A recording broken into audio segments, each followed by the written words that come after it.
আমাদের নেত্রী বেগম খালেদা জিয়া বলেছেন, আমার ঠিকানা বাংলাদেশ, একমাত্র ঠিকানা বাংলাদেশ, বিদেশে আমার কোনো ঠিকানাই নাই, মরতে হলে বাংলাদেশে মরবো, এই 18 কোটি বাঙালির মধ্যেই থাকবো। বাগেরহাট জেলা বিএনপির সাবেক সভাপতি, বাংলাদেশের অন্যতম শ্রেষ্ঠ ক্রীড়া সংগঠক জনতা জনাব এম এ সালাম, জনতা এম এ সালাম। বিসমিল্লাহির রহমানির রহিম।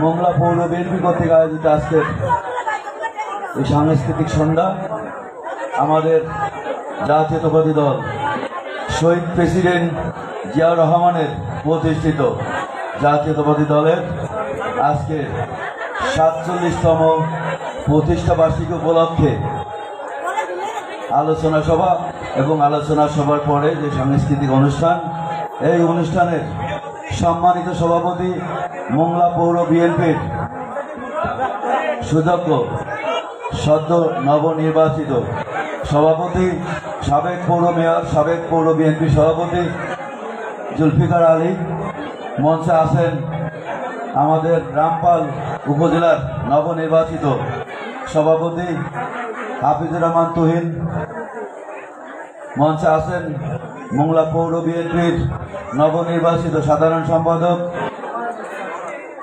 মাহবুব রহমান মানিক, সাংগঠনিক সম্পাদক নাসির তালুকদার, মঞ্চে আছেন গোলামনুর জনি এবং আমাদের মোংলা উপজেলা বিএনপির নবনির্বাচিত সভাপতি আব্দুল মান্নান হাওলাদার সহ মঞ্চে যারা একটু আগে গান পরিবেশন করছিলেন, সঙ্গীত শিল্পী এবং মিউজিশিয়ান, সামনে মোংলা পৌর এবং উপজেলা থেকে আগত বিভিন্ন ওয়ার্ড ইউনিয়ন থেকে আগত নেতৃবৃন্দ ভাই বোনেরা, সাংবাদিক ভাই বোনেরা, প্রশাসনের ভাই বোনেরা, আসসালামু আলাইকুম। আমরা আমাদের জাতীয়তাবাদী দল 47তম প্রতিষ্ঠা বার্ষিকী উপলক্ষে 7 দিনের কর্মসূচি ঘোষণা দিয়েছিল কেন্দ্র থেকে। আমরা বাগেরহাট জেলা বিএনপিও 7 দিনের কর্মসূচি ঘোষণা দিয়েছি। আমরা 1 সেপ্টেম্বর বাগেরহাট জেলা বিএনপি কর্তৃক আয়োজিত শোভাযাত্রা আমরা করেছি। আপনারা এখানে অনেকেই আসেন যারা উপস্থিত ছিলেন। গতকালকে 2 তারিখে আমরা বাগেরহাটে মৎস্য অবমুক্তকরণ করেছি। আজকে সারা বাংলাদেশে বাংলাদেশ জাতীয়তাবাদী দলের প্রতিটি উপজেলা এবং পৌরসভায় আমাদের শোভাযাত্রা হয়েছে, আলোচনা সভা হয়েছে। তারই ধারাবাহিকতায় আজকে মোংলা পৌর কর্তৃক আয়োজিত মোংলা পৌর বিএনপি কর্তৃক আয়োজিত আজকের এই আলোচনা সভা এবং সাংস্কৃতিক সন্ধ্যা।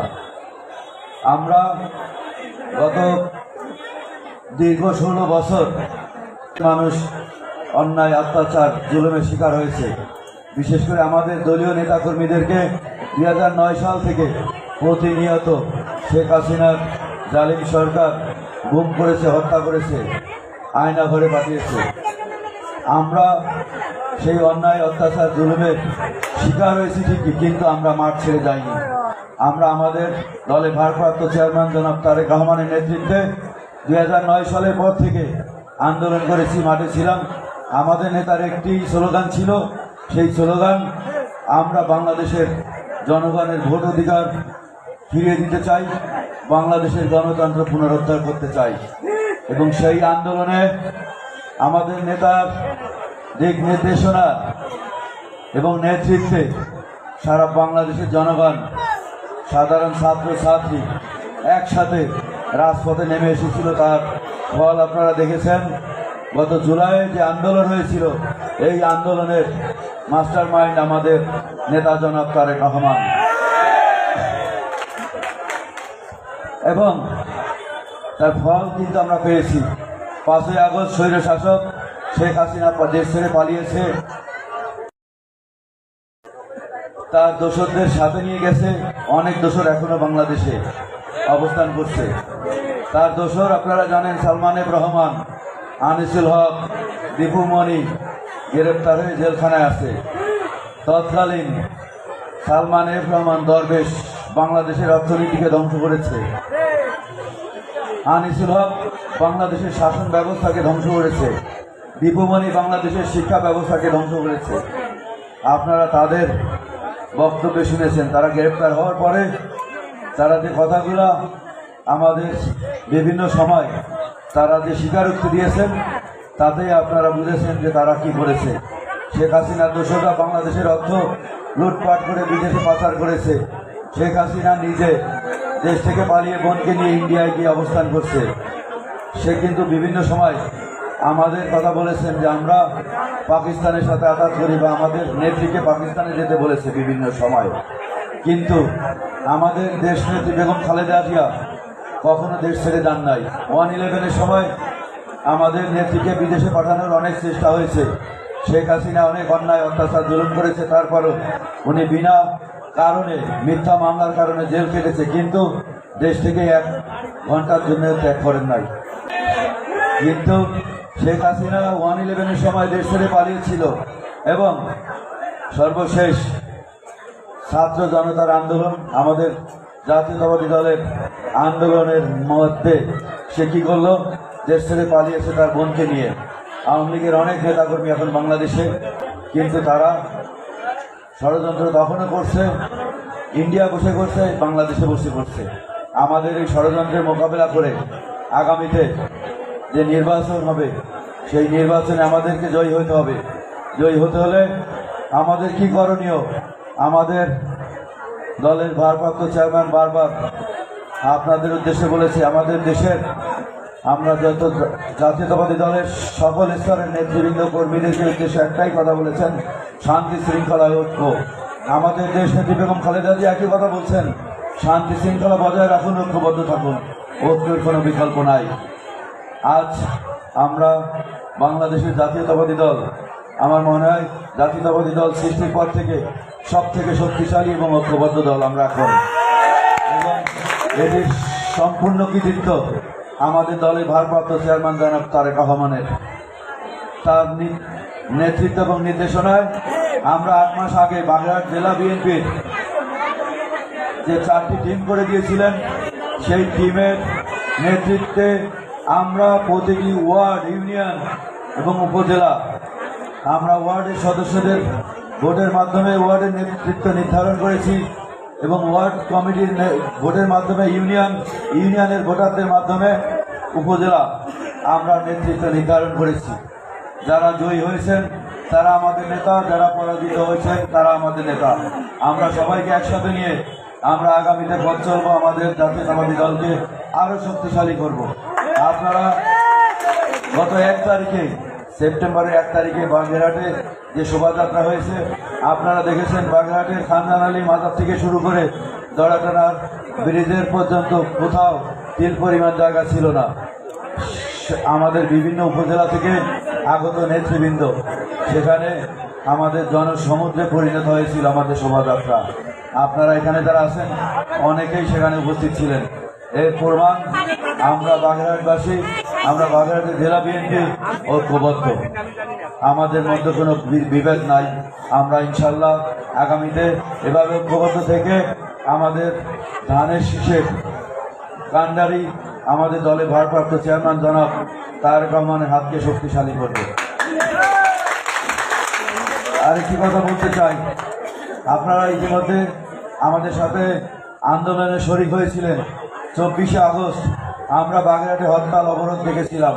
কেন ডেকেছিলাম আপনারা জানেন, যে হঠাৎ করে জুলাই মাসের 30 তারিখে একটি নিউজ আমরা দেখতে পাই যে নির্বাচন কমিশনারের টেকনিক্যাল টিম তারা 64 জেলার মধ্যে বাগেরহাটকে বেছে নিল যে একটি আসন তারা কর্তন করতে চায়। 4টি আসনকে 3টি আসনে তারা বানাতে চায়। কিন্তু সেই যে প্রস্তাব তারা দিয়েছে, আমরা সাথে সাথে সেই প্রস্তাব প্রত্যাখ্যান করেছি, নিন্দা জানিয়েছি এবং আন্দোলন করেছি। 24শে আগস্ট সেই অবরোধ কর্মসূচি আমরা পালন করেছি, এবং সেটি আমরা দেখিয়ে দিয়েছি যে বাগেরহাটের শুধু বিএনপি না, সর্বদলীয় ঐক্য করে সাধারণ জনগণকে সাথে নিয়ে আমরা বাগেরহাটকে অচল করতে সক্ষম হয়েছিলাম। বাগেরহাটের কোনো উপজেলায়, কোনো ইউনিয়নে কোনো দোকানপাট খোলেনি, বাগেরহাটে জজ ফুডের কোনো কার্যক্রম চলেনি, কোনো অফিস আদালত, স্কুল কলেজ সব কিছু বন্ধ ছিল। টোটাল শাটডাউন যাকে বলে সেটি আমরা দেখিয়ে দিয়েছি। আমরা একদিনের জন্য বাগেরহাটকে বাংলাদেশ থেকে বিচ্ছিন্ন করে রেখেছি। এটা আমরা নির্বাচন কমিশনারকে দেখিয়েছি যে আমরা আমাদের দাবি আদায় না হওয়া পর্যন্ত আমরা মাঠে থাকবো। আপনারা জানেন 25 তারিখে একটি শুনানি হয়েছে। আমরা যে অভিযোগটি দিয়েছিলাম আমাদের 4টি আসন পুনর্বহালের জন্য, সেই শুনানির পরে আজ পর্যন্ত আমরা কোনো সিদ্ধান্ত পাইনি। আমরা সিদ্ধান্তের অপেক্ষায় আছি। সিদ্ধান্ত আমাদের পক্ষে থাকলে আমরা চুপচাপ আমাদের শান্তিপ্রিয় দলকে নিয়ে শান্তি শৃঙ্খলার সাথে আমরা অবস্থান করব। যদি এই সিদ্ধান্ত কোনো ধরনের ব্যত্যয় ঘটে, আমাদের 4টি আসনকে যদি 3টি আসনের কোনো পরিকল্পনা করা হয়, আমরা বাগেরহাটবাসীকে নিয়ে আবারও রাস্তায় নামবো। আমরা মোংলা বন্দর অচল করে দিব, আমরা মোংলা ইপিজেড অচল করে দিব, আমরা বাগেরহাটকে বাংলাদেশ থেকে বিচ্ছিন্ন করে দিব আমাদের দাবি আদায় না হওয়া পর্যন্ত। তা আমি আমার কথা দীর্ঘায়িত করবো না। আপনারা গান শুনছিলেন, অনুষ্ঠান উপভোগ করছিলেন, আপনাদের ধৈর্যচ্যুতি ঘটাবো না। আপনারা আজকের এই অনুষ্ঠানে আমি আমাদের শহীদ প্রেসিডেন্ট জিয়া রহমানের আত্মার মাগফিরাত কামনা করছি, আরাফাত রহমান খোকর আত্মার মাগফিরাত কামনা করছি। 1971 সালে যারা শহীদ হয়েছেন দেশ স্বাধীন করার জন্য তাদের আত্মার মাগফিরাত কামনা করি, এবং জুলাই আগস্টের অভ্যুত্থানে যারা শহীদ হয়েছেন তাদের আত্মার মাগফিরাত কামনা করি। এবং 1978 সালের সেপ্টেম্বর থেকে শহীদ প্রেসিডেন্ট জিয়া রহমান যে গণতান্ত্রিক দলের সৃষ্টি করেছিলেন, গণতান্ত্রিক ধারায় বাংলাদেশকে এনেছিলেন, বাংলাদেশকে একটি উন্নয়নশীল দেশে রূপান্তর করেছিলেন, অর্থনীতির ভিত গড়েছিলেন।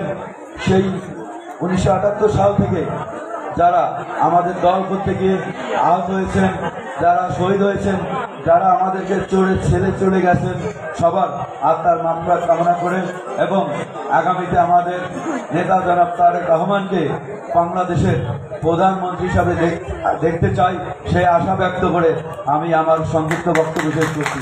সবাই ভালো থাকবেন, সুস্থ থাকবেন। খোদা হাফেজ। বাংলাদেশ জিন্দাবাদ। আর একটি ঘোষণা, আমরা বাগেরহাটে 7 দিনের কর্মসূচি ঘোষণা দিয়েছিলাম। আগামীকাল আমাদের বৃক্ষরোপণ কর্মসূচি আছে, সকালে 10টা থেকে 1টা পর্যন্ত এবং বিকেল 4টায় আমরা বাগেরহাটের পিসি কলেজ, আপনাদের সবার পরিচিত পিসি কলেজের মাঠে আমরা একটি ফুটবল প্রতিযোগিতা, এই ফুটবল প্রতিযোগিতা আমাদের পৌরসভার 8টি স্কুলের 8টি টিম, ছেলেদের এবং মেয়েদের 4টি টিম, আমরা লিগ ভিত্তিক খেলা শুরু করেছি। এটি আমরা 6 তারিখে আমাদের ফাইনাল খেলা হবে শুধু পৌরসভার, কিন্তু আগামীতে আমরা প্রতিটি উপজেলায় প্রতিটি ইউনিয়নে এভাবে ছাত্রছাত্রীদের শুধু স্কুল টিমের আন্তঃ স্কুল একটি আমরা বালকদের যে টিম করে টুর্নামেন্ট দিয়েছি, এটা শহীদ প্রেসিডেন্ট জিয়া রহমান আন্তঃ স্কুল বালক ফুটবল প্রতিযোগিতা, এবং মেয়েদের যে টুর্নামেন্ট দিয়েছি সেটি আমাদের দেশনেত্রী বেগম খালেদা জিয়া আন্তঃ স্কুল ফুটবল টুর্নামেন্টের আমরা উদ্বোধন কালকে করব এবং পর্যায়ক্রমে প্রতিটি উপজেলায় এবং প্রতিটি পৌরসভায় আমরা এই টুর্নামেন্ট পর্যায়ক্রমে চালিয়ে যাব। এবং সর্বশেষে আমাদের প্রত্যেকটি উপজেলা থেকে একটি ছেলেদের টিম, একটি মেয়েদের টিম চ্যাম্পিয়ন হবে। চ্যাম্পিয়ন হওয়ার পরে আমরা আমাদের যে 12টি ইউনিট আছে, 9টি উপজেলা এবং 3টি পৌরসভার, এখান থেকে 12টি মেয়েদের টিম আসবে, 12টি বালকদের টিম আসবে। সেই টিমের সাথে আমরা লিগ ভিত্তিক খেলা করে আমাদের জেলা থেকে একটি মেয়েদের টিম চ্যাম্পিয়ন হবে, একটি ছেলেদের টিম চ্যাম্পিয়ন হবে। সেই খেলায় আপনাদের আমন্ত্রণ জানাচ্ছি।